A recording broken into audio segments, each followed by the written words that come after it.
ayat yang kadang terkenal, tapi itu kesilapan usia biasa. Kita bukan malaikatnya.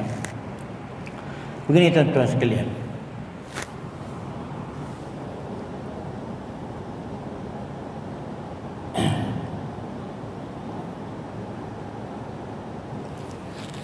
Kita dalam kita menghadapi kehidupan ini sebagai orang Islam, kita kena ada sense of priorities in our life. Sense of priority should be given to certain activities. Kita mesti letakkan beberapa senarai keutamaan untuk kita lakukan dalam hidup.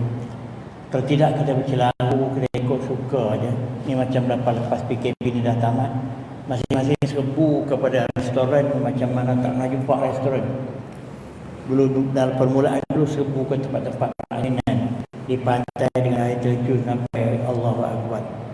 Dan yang paling banyak orang kita. Jadi seolah-olahnya macam tak pernah berjumpa lah. Mengapa jadi begitu? Kerana orang dah seolah-olahnya dah macam tak tahan lagi dalam rumah. Itu kata beritanya. Tapi yang agak berlebih-lebihan tu orang Melayu, orang Islam. Sehingga ada video-video keluar tu orang yang bukan Islam komen. Orang Islam yang lebih-lebih sangat ni yang pergi ke tempat-tempat macam tu, sehingga tak ada dah perjarakan, pakai ini pun entah macam mana ya. Jadi apabila berlaku semula jangkitan ini ataupun membang dan sebagainya, ini kita nak buat macam mana? Waktu peringkat awal dulu kita kata COVID ni tak serang orang Islam, masjid-masjid tak kena waktu peringkat awal. Tapi setelah adanya kluster Seri Petaling dan lain-lain itu, kita nak kata apa? Yalah, dan ikut berita-berita saya dengar kluster masjid dan surau lebih banyak daripada kluster-kluster yang lain. Saya kata semua tak nak dibesarkan. Jadi kita nak kata macam mana? Waktu dulu seolah-olahnya COVID ini memilih orang pergi surau atau di masjid tu tak kena COVID. Tetapi sekarang ni COVID tu tak kenal dah surau dan masjid. Kadang-kadang persepsi kita tentang hal-hal begini pun kadang-kadang tak berjejak di bumi nyata. Itu agak boleh.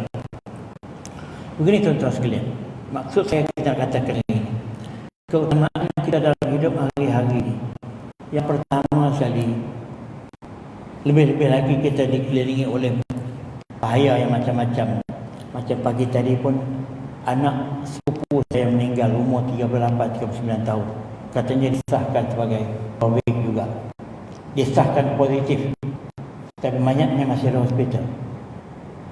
Tiba-tiba dalam masa 4-5 hari dia demam badannya terus. Jadi begini, yang paling utama dalam hidup kita sebagai seorang Islam, kita mesti memastikan setiap waktu dan setiap detik kita hidup di muka bumi ini, sejak daripada kita mukallaf sampai kita mati, selagi otak kita ni mukallaf, selagi on, kita pastikan kita berada di atas landasan tauhid yang betul. Kalau walaiyazubillah, kalau ditakdirkan kita tergelincir tauhid kita dengan kerana sikap kita yang tidak mendalami tauhid, berlaku syirik, sama ada dengan percakapan kita dan komen kita atau dengan perbuatan kita, tuan-tuan sekalian, syirik ini dia membatalkan segala amal kebajikan yang kita buat. Itu yang saya kata saya concern sangat. Sebab ramai orang buat ibadat, tetapi mereka ambil perhatian atau tidak tentang elemen-elemen yang boleh membatalkan amal ibadat mereka, iaitu unsur-unsur syirik. Tak banyak orang berminat nak belajar benda-benda begitu. Mereka minat pergi ke masjid, minat pergi ke surau, tapi tak begitu berminat untuk mendalami benda-benda yang macam itu.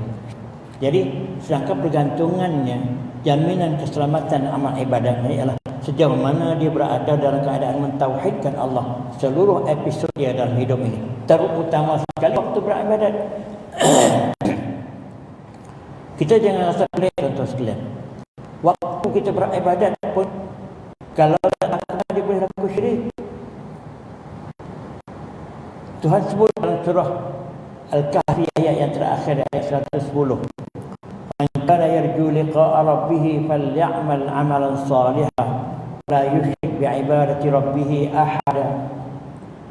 Siapa yang ingin bertemu dengan Tuhannya di akhirat kelak,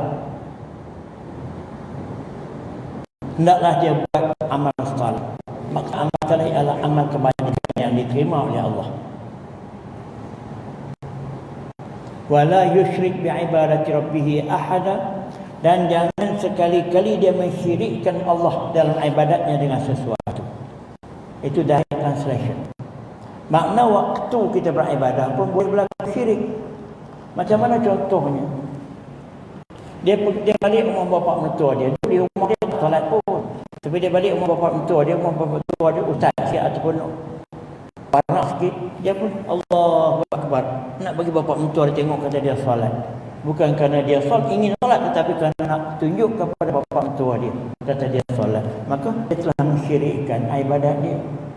Macam mana kata dia boleh syirik? Sebab dia tujuan solat itu ialah kerana Allah. Tapi dia bukan kerana Allah, tapi kerana nak tunjuk kepada bapa mertua. Begitu juga orang bagi derma banyak-banyak, nawaitunya untuk dapat kontrak. Ada orang dia bagi derma tertentu sebagainya, dia kata namanya tak letak di atas kali, saya tak nak bagi derma. Jadi di mana ketulinan ibadat? Ketulinan ibadatnya bergantung pada apa, tuan-tuan sekalian? Ketulinan ibadat bergantung pada dua. Yang pertama, ikhlas semata-mata kerana Allah. Wa ma umiru illa liya'budullaha mukhlishina lahu din hunafa wa yuqimus salata wa yutuz zakah. Surah Bayyinah ayat yang kelima. Mereka tidak diarahkan, tidak diperintahkan, melainkan mereka diperintahkan untuk menyembah Allah dengan penuh ikhlas semata-mata kerana Allah. Apabila keikhlasan ini terjejas dalam ibadah, ketulinan ibadah itu terjejas. Itu syarat pertama. Syarat kedua, ibadah tadi mesti menepati kehendak hukum syarak. Kalau tak menepati hukum syarak, kalau dia menyeleweng, orang panggil bid'ah. Tapi syarat kedua ni orang mudah nampak. Dia baca salah, dia amal salah, pakaiannya berlubang, mudah tegur, ya tak? Tapi syarat pertama, ikhlas semata-mata kerana Allah ini, dia kena mendalami tauhid. Sejauh mana ketulinan ikhlasnya tidak dikeranakan dengan sebarang kerana. Itu asas penerimaan amal ibadah. Jadi apabila penuh dengan kerana-kerana, maka ketulinan amal ibadah itu terjejas. Maka apabila amal ibadah itu terjejas kerana tidak tulin, lebih-lebih lagi kalau yang menjejaskan tadi berunsur syirik, seperti kerana-kerana yang lain. Sebab syirik, yang syirik khafi yang ni ternyata keluar gigi namanya ujub, riya, takabur, itu semua syirik khafi. Kalau ada waktu kita melakukan ibadah, membatalkan amal ibadah kita. Ya tak? Sebab itu semua syirik-syirik khafi. Yang berat tu kita tak nampak tengok. Jadi kerana itu tuan-tuan sekalian, bahayanya syirik ini kalau dalam amal kebajikan kita. Tuhan berfirman, saya nak baca ini. Walaqad uhiya ilaika wa ila allazina min qablika la in asyrakta la yahbatanna 'amaluka wa la takunanna minal khasirin. Az-Zumar ayat 65. Sesungguhnya diwahyukan kepada engkau wahai Muhammad dan kepada mereka-mereka sebelum engkau wahai Muhammad. Jadi kalau engkau mensyirikkan Allah, dalam arti kata mensyirikkan Allah, tak kira lah waktu mana pun, la yahbatanna 'amaluka, nescaya segala amalan yang kau buat itu jadi sia-sia. Wala takunanna minal khasirin, maka engkau menjadi orang-orang yang rugi. Itu ayat pertama Az-Zumar 65. Ayat yang kedua surah Al-An'am ayat 88. Walau asyraku lahabita anhum ma kanu ya'malun. Kalau mereka mensyirikkan Allah, nescaya segala amalan yang telah mereka lakukan sia-sia. Jadi inilah yang saya selalu concern tuan-tuan sekalian. Kita mesti menulingkan tauhid kita sepanjang masa. Jangan kita mudah sama ada keluar daripada mulut kita, hati kita atau minda kita perkara yang boleh membatalkan tauhid. Sebab lawan kepada tauhid ialah syirik. Tauhid mengesahkan Allah, syirik menyekutukan Allah. Sebab itu waktu kita nak tidur malam pun kita dituntut kita tidur di dalam tauhid. Kita bacalah, kita niat tasbih, kita buat lain itu je. Ada orang dia nak lena kena TV on, dia tengok TV dia boleh lena. Jadi bukan dia bukan dengan tauhid. Ada orang gitu. Ada orang dia lena kena ada ayat Quran macam itu, mungkin ada sikit. Tapi ada orang dia kena TV on, dia boleh lena. Jadi dengan kerana itu tuan-tuan sekalian, kita waktu kita tidur, kita kena tidur di dalam tauhid. Sebab kita takut-takut nanti besok tidur kita tu terus menerus tak bangun lagi dah. Banyak dengan kita orang meninggal di dalam lena ya. Jadi itu yang kita takut. Maka dengan sebab itu tuan-tuan sekalian, jagalah tauhid. Itu asas. Kalau kita nak kata master key, katalah yang tapi itulah tunggak utama tauhid kita. Sebab itu apabila ditanya kepada Nabi, sesiapa yang menamatkan nafasnya terakhir dengan la ilaha illallah Allah, dia mati maka masuk syurga. Apabila ditanya kepada Nabi, kalau dia pernah berzina, walaupun berzina, kalau dia mencuri, walaupun dia mencuri, ditanya 3 kali Nabi ulang macam itu juga, menunjukkan mati di dalam tauhid itu jadi jaminan untuk dia diselamatkan daripada siksa neraka. Walaupun sebelum itu dia maksiat banyak dia lakukan. Itu lesen besar tauhid. Maka dengan sebab itu saya agak kesal lah orang-orang yang tak berminat nak belajar benda-benda begini. Dia lebih suka nak baca doa itu, doa ini. Masih dia nak kepentingan diri. Doa itu nak bagi jadi kaya, nak bagi jadi isteri pertama, dia nak kahwin lagi satu. Macam-macam. Semua untuk kepentingan diri. Tapi untuk dia selamat dunia akhirat, dia tak ambil kisah sangat. Saya setelah meningkat macam ini, apa yang saya nak yang inilah. Duit-duit ni tuan-tuan sekalian, berapa tahun lagi kita nak makan? Entah, saya dah 72 tahun 7 bulan dah ni. Entah berapa tahun lagi. Jadi dengan sebab itu, saya nak ini yang paling asas sekali. Sebab itu tuan-tuan sekalian, di dalam ayat Quran, 2 perkataan yang selalu Tuhan sebut, wa'budullaha wa la tusyriku bihi syai'an. Surah An-Nisa ayat 36. Hendaklah kamu menyembah Allah dan jangan sekali-kali kamu mensyirikkannya. Selalu ayat yang seumpama ini terlalu banyak dalam Al-Quran, menunjukkan kita mesti memastikan amal ibadah kita disertai dengan keadaan mentauhidkan Allah. Dia kata jangan mensyirikkan Allah, tu maknanya amal ibadah dilakukan dengan keadaan mentauhidkan Allah. Dia tak ada perkataan kata kamu mentauhidkan Allah. Dia kata sembah Allah, jangan syirik. Bermakna kamu mesti sembah Allah dalam keadaan mentauhidkan dia dan jangan sekali-kali berlaku syirik. Maka dengan sebab itu tuan-tuan sekalian, pegangan-pegangan macam inilah yang menjadi master key dalam kehidupan kita untuk kita selamat di dunia dan di akhirat. Ini bukan satu perkara yang kecil-kecilan. Sebab itu orang yang berpegang dengan kalimat tauhid ini, saya nak baca lagi ayat. La ikraha fid din, qad tabayyana ar-rusyd min al-ghayy, faman yakfur bit-taghut wa yu'min billahi faqad istamsaka bil 'urwatil wuthqa la infisama laha wallahu samii'un 'alim. Surah Al-Baqarah ayat 256. Dalam bab agama tak boleh paksa, kita tak boleh paksa orang masuk Islam. Jadi maknanya bebas dengan agama lain. Bukan, di dunia kita tak boleh paksa dia. Dia nak pilih agama dia hak dia, tapi di akhirat dia tanggung. Bermakna sisi Allah, bukan kita boleh pilih sebarang agama, mesti agama Allah, Islam. Cuma kita nak paksa atas nama dunia, tak boleh. Dengan sebab itu, sebab sesungguhnya yang benar itu telah ternyata daripada yang sesat. Sesiapa yang menolak Taghut ini segala perkara yang berlawanan dengan tauhid, segala perkara yang berlawanan dengan Islam. Sesiapa yang menolak Taghut dan beriman dengan Allah saja serta mentauhidkannya dengan betul, dia sesungguhnya telah berpegang di atas satu ikatan, satu simpulan yang cukup kuat, tidak boleh bercerai-berai lagi dah. Bermakna dia telah berada di atas satu landasan yang solid, yang cukup kuat untuk menjaminkan dia selamat di dunia dan di akhirat. Itu maknanya. Sebab dia orang yang menolak Taghut dan menerima Allah saja sebagai asas pimpinan taat setia dia di dunia, Allah melindungi dia. Perbantuan ayat yang berikutnya 257. Allahu waliyul ladzina amanu yukhrijuhum minadh dhulumati ilan nur. Kerana Allah menjadi pelindung kepada orang-orang yang beriman macam itu, yang mengeluarkan mereka daripada kesesatan, kekufuran kepada cahaya iman. Manakala orang yang kufur, wallazina kafaru, orang yang kufur, awliya'uhum at-taghut, yang menjadi wali kepada mereka, yang menjadi penguasa kepada hidup mereka ialah taghut. Taghut ni segala perkara yang berlawanan dengan Islam. Atas nama ism ke, atas nama agama ke, atas nama ideologi ke, atas nama patung berhala ke, apa tak kira. Semua tu taghut, asalkan dia berlawanan dengan Allah.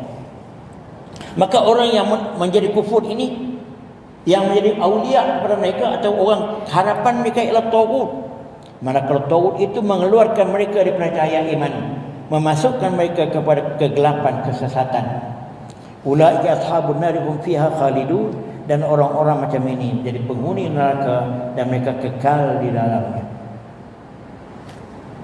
Itu asas tuan-tuan sekalian. Sebab itu tuan-tuan sekalian, kerja masa ni payahlah banyak isi poin, banyak poin.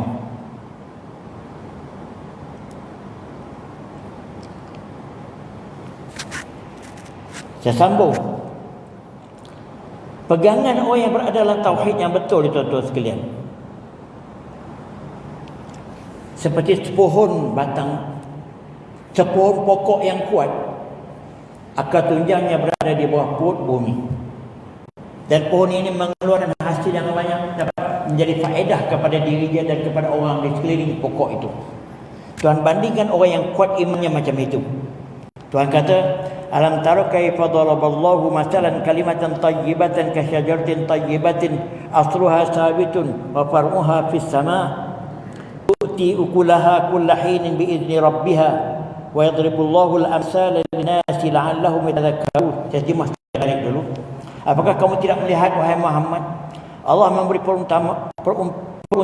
perumpamaan kalimah yang baik. Kalimah yang baik ini ikut ulama kata ialah kalimah syahadah tauhid, la ilaha illallah. Seperti mana satu pokok yang baik, pokok yang bagus, akarnya berada di perut bumi dan cabangnya menjalar ke atas langit. Dia memberi hasil daripada buah-buahannya yang boleh diberi makan kepada semua manusia. Semoga mereka insaf yang mereka terdapat rezeki. Tetapi sebaliknya kalau pokok yang buruk, wa masalu kalimatin khabisatin ka syajaratin khabisatin iktusas min fawqil ardi ma laha min qarar. Ayat yang berikut dengan dia, iaitu ayat yang ke-26, iaitu manakala kalimah yang buruk, kalimah yang memuja taghut, yang membuat perkufuran. Apa perbuatan dan sikap yang buat perkufuran? Seperti pokok yang buruk, yang tidak ada akar di bawah, yang bila-bila masa boleh tunjang, boleh kita kata boleh terbungkas, orang kena kata boleh terbungkas, maka tidak memberi hasil apa-apa. Itulah bagi bandingan nature zaman dulu. Kalau zaman sekarang ni saya pernah cakap, seperti bangunan 40-50 tingkat yang kita tengok tu, apa yang kuat bangunan itu? Ialah foundation yang di bawah tu. Foundation yang dibuat kadang-kadang sampai di bawah tu mungkin setinggi 2-3 bangunan yang dipacak dalam bawah, yang diasapkan dengan alat kekuatan yang paling kuat. Lepas tu ditimbus foundation tu, orang tak nampak pun foundation tu, maka dia letaklah bangunan 40-50 tingkat di atas. Tapi orang pujanya, orang nampak, hebatnya bangunan ini, cantiknya bangunan ini. Tapi apa asas kekuatan bangunan itu? Ialah foundation yang berada di bawah itu. Kalau foundationnya tak kuat, bangunan itu akan tumbang seperti apa? Hari Tawar berapa dulu? Habis. Macam itu Tuhan bagi bandingan. Kalau zaman sekarang itu bandingan saya. Kalau zaman dulu Tuhan bagi berbanding pada pokok macam itu. Jadi kalau orang punya tauhid yang kuat, itu asas tunjang dia. Dia akan selamat, dia berada di mana-mana pun. Kemudian tuan-tuan sekalian, selanjutnya itu yang pertama, mesti kita berada di atas asas tauhid yang kuat sepanjang masa. Jangan sekali-kali membiarkan kita terombang ambing dalam bab ini. Walaupun ramai orang tak pedulikan hal ini, tapi saya menyeru. Saya walaupun bidang kepakaran pengajian saya adalah bidang syariah dan undang-undang, tapi dalam dakwah di masjid saya utamakan bidang-bidang macam ini sejak sekian lama. Saya baca banyak bahan-bahan itu untuk saya mampu menyampaikannya. Yang kedua, kita mesti banyak memohon pengampunan daripada Allah dalam kehidupan kita. Sebab permohonan daripada Allah, minta istighfar kepada Allah. Sebab Nabi sebagai seorang Nabi yang maksum, dia jamin syurga. Dijamin dia tak buat salah, tapi dia berdoa kepada Tuhan tak kurang daripada, dia tak beristighfar kepada Allah tak kurang daripada 70 kali satu hari. Jadi kita siapa dia banding dengan Nabi? Sebab itu sikap kita tuan-tuan sekalian dengan Allah jangan seperti sikap kita kepada manusia. Kepada manusia ni kalau orang tuduh kita melakukan jenayah, kita sanggup ambil lawyer sampai beratus ribu nak lawan, walaupun kadang-kadang dah clear dah kes tu, tapi nak lawan kata kita tak salah. Tak apalah, itu undang dunia. Tapi dengan Allah, sikap lemah lembut kita dan kita minta ampun kepada dia sepanjang masa tanpa memikirkan kesalahan kita itu terbaik. Macam seorang anak yang saleh, setiap kali dia berjumpa, dia cakap telefon dengan mak dia, minta maaf mak ya, minta maaf abah ya, sebelum dia nak berhenti. Itu anak yang paling baik, menyejukkan hati mak bapak ya. Tak mesti ada kesalahan. Kadang-kadang dia buat salah tapi dia tak sedar. Dia tak kata dia tak buat apa-apa, tapi maknya dah kecil hati. Katalah dia telefon, selang satu hari dia telefon, selang satu hari dia telefon, tiba-tiba selang sampai 3 hari dia tak telefon. Dia kata no news is good news. Mak dia bukan faham pun yang itu. Jadi anak pun.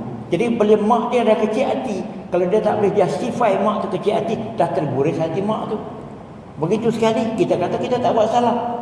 Yalah. Jadi jangan kita fikir hal macam itu. Jadi dengan Tuhan lebih-lebih lagi lah. Sebab itu Tuhan sebut dalam surah, contoh balik tengok surah Ali Imran ayat 193. Rabbana innana sami'na munadiyan yunadi lil iman an aminu bi rabbikum fa amanna. Rabbana faghfir lana dhunubana wa kaffir 'anna sayyi'atina wa tawaffana ma'al abrar. Ayat yang cukup indah. Ayat ni ayat munajat sebenarnya. Inna fi khalqis samawati, panjang ayat munajat yang patut kita baca waktu kita sembahyang subuh dan sebagainya. Ya Allah, ya Tuhan kami telah mendengar seseorang menyeru kepada kami yang seruannya adalah kamu beriman kepada Allah. Siapa dia yang menyeru ni? Tentulah Nabi. Maka kami pun berimanlah dengan seruan orang ini, maksudnya seruan Nabi itu. Maka kami pun berimanlah. Kerana seruannya untuk kami beriman, maka kami beriman. Itu suruhan pertama. Maka kami pun berimanlah. Fa'amanna. Rabbana faghfir lana. Langkah yang kedua setelah kami beriman, maka ya Allah, ya Tuhan kami, ampunkanlah kami. Apa dia punya signifikan? Lepas mengaku beriman, minta ampun daripada Allah. Apa signifikannya? Iaitu kita menyadari sebelum kita beriman ataupun belum kita menguatkan iman itu banyak sangat kesalahan kita. Jadi setelah kita beriman atau kita menguatkan iman, kita minta ampun segala keterlanjuran yang berlaku sebelum ini. Maka diletakkan minta ampun itu immediately selepas kita mengaku kita beriman. Yang ketiga, wa kaffir 'anna sayyi'atina. Ya Allah, Tuhan kami, hapuskanlah dosa kami. Segala keburukan yang kami buat tu hapus kira, potong. Itu maksudnya. Itu permintaan yang ketiga dalam satu ayat ni. Ada lagi satu yang terakhir, wa tawaffana ma'al abrar. Ya Allah, Tuhan kami, matikanlah kami ini bersama dengan orang-orang yang buat baik. Jadi kita tengok susunan ayat ini. Kita minta disuruh kita beriman, maka kita beriman. Sebaik saja kita beriman, kita beristighfar kepada Allah. Sebaik saja kita beristighfar kepada Allah, kita minta Tuhan hapus segala dosa kita. Lepas itu kita minta kita dimatikan sebagai di kalangan orang-orang yang buat baik. Ayat yang ringkas tapi ada 4 permohonan kita. Itu bukan yang kedua kita minta ampun. Sikit keutamaan ranking saya sebut tadi. Yang pertama tauhid dalam ibadah kita, yang kedua kita selalu minta ampun kepada Allah. Yang ketiga, kita kena selalu sedar dan muhasabah diri apabila kita terlanjur. Apabila kita terlanjur, kita silap, kita kena cepat-cepat sedar dan tabah diri. Orang yang macam ini ialah orang yang paling bijak. Dia tentu sekalian, dalam klasifikasi kaedah mantik, orang yang paling cerdik sekali, dia sedar kesalahan dia dan dia betulkan dirinya sebelum orang tegur. Itu paling cerdik. Yang kedua, dia sedar diri dia setelah orang tegur tapi dia terima. Itu nombor 2 taraf dia. Yang teruk sekali, dia tak sedar dia salah, orang tegur pun dia tak nak terima. Masuk pada golongan ketiga ni, habislah. Nak jadi anggota masyarakat apa payah, jadi suami peteruk. Dia dah tak tahu. Orang beritahu dia tak nak terima pula. Ini kalau kaedah fiqh dia panggil, kaedah bahasa dia panggil jahil murakkab, 2 kali jahil. Dia tak tahu kata dia jahil dan orang tegur dia tak nak terima. Dia tak tahu kata orang tu tegur dia betul. Jadi janganlah kita masuk golongan ketiga. Golongan yang pertama terbaik sekali, sebelum orang tegur kata dia salah, dia dah tahu terlebih dulu. Itu paling baik, paling bijaksana. Yang kedua, dia tak tahu tapi orang tegur cepat-cepat dia terima. Dua taraf. Yang ketiga yang tak berguna ni, dia tak tahu dah salah tapi orang tegur tak nak terima. Itu dah jadi ego, dah jadi apa macam-macam. Dengan sebab itu tuan-tuan sekalian, kaitan ego, kaitan takbur, kaitan angkuh ni ada kena mengena dengan sikap yang ketiga ni. Orang kata dia ni tak cakap apa, orang letakkan orang macam cakap orang lain. Sikap tegas lain, tapi sikap mempertahankan pembohongan, mempertahankan palsu, tak ikut orang, itu bukan tegas. Tegas lain. Tegas di atas kebenaran.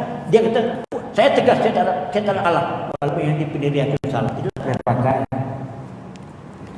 Jadi dalam konteks yang ketiga, saya baca ayat ni. Tuan-tuan tengok ayat ni. Tuan-tuan balik rujuk.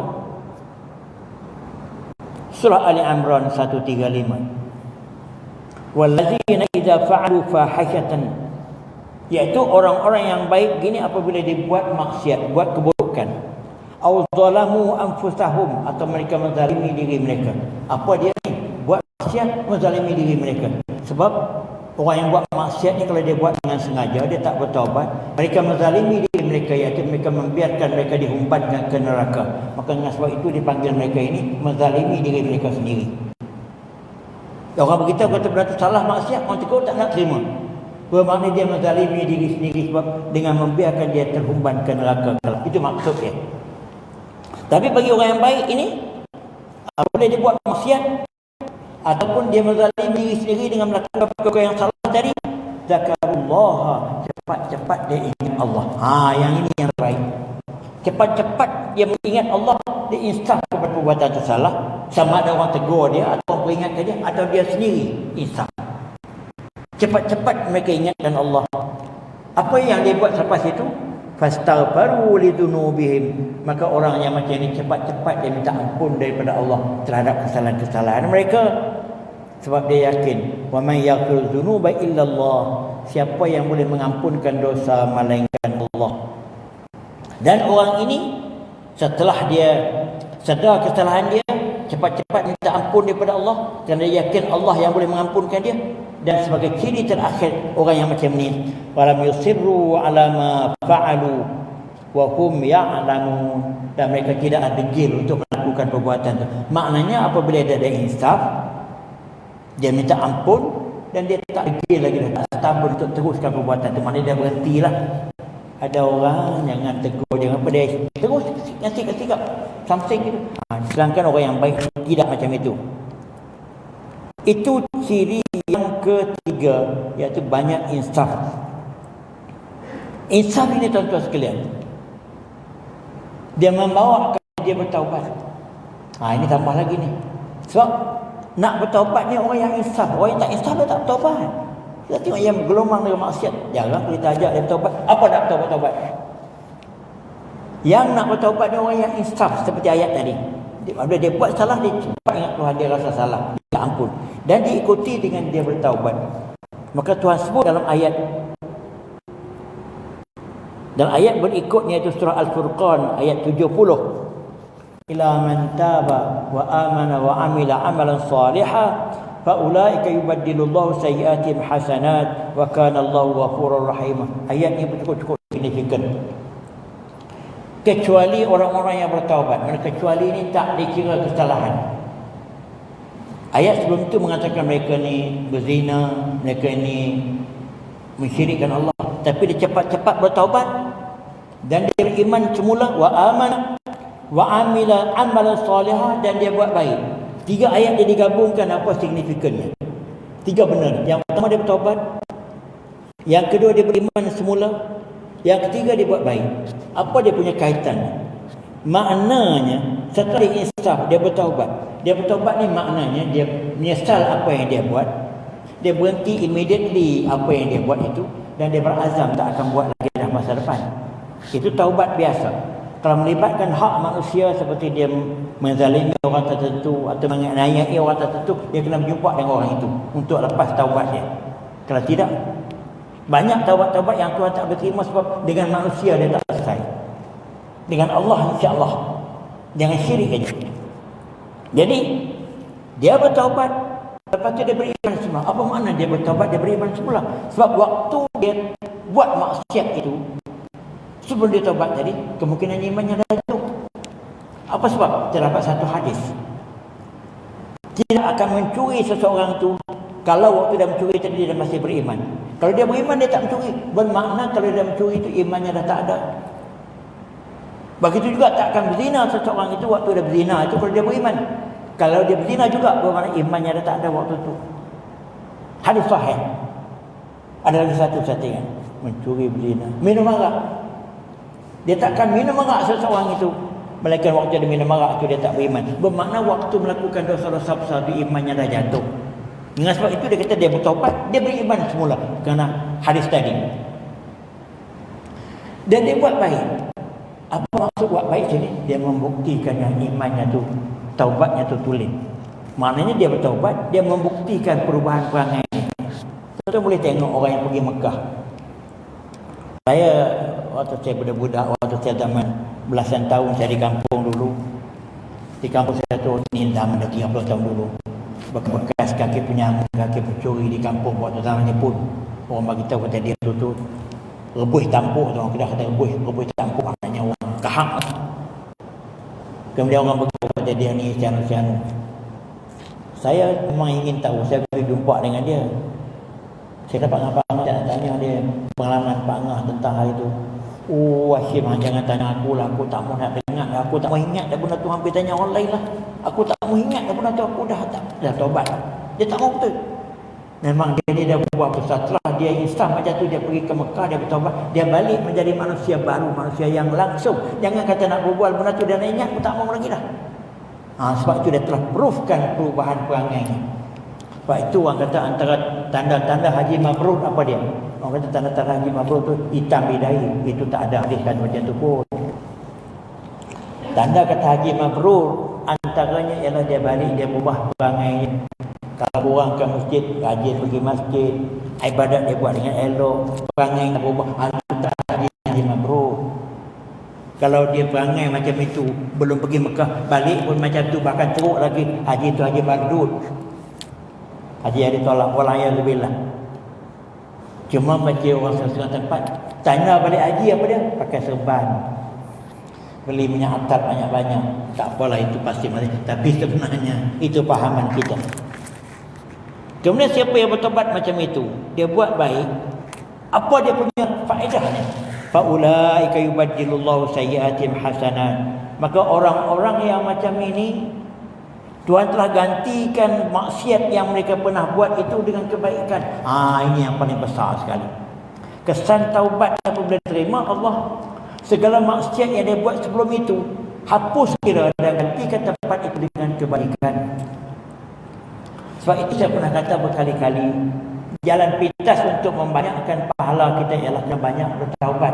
Di samping kita buat kebajikan banyak-banyak ni, tapi kalau maksiat tu masih bermarajalela atau dosa-dosa lama tu masih ada, belum tentu kebajikan dia buat ni boleh menandingi dia. Yalah. Maka dengan sebab itu, di samping kita buat kebajikan, kita kena taubat yang lebih.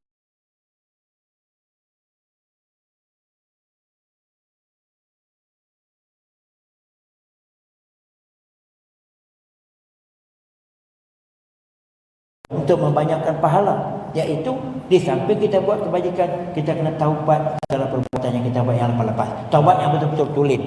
Maka Tuhan gantikan tempat maksiat itu dengan kebajikan. Wa kana Allahu ghafurur rahim. Maka karena Allah itu Maha menerima pengampun dan Maha penyayang. Dan kita bagi laluan dulu. Saya nak bagi tanya tadi, kita bagi laluan kepada muazzin. Silakan. Datuk lah, dengar suara Datuk sekali ya.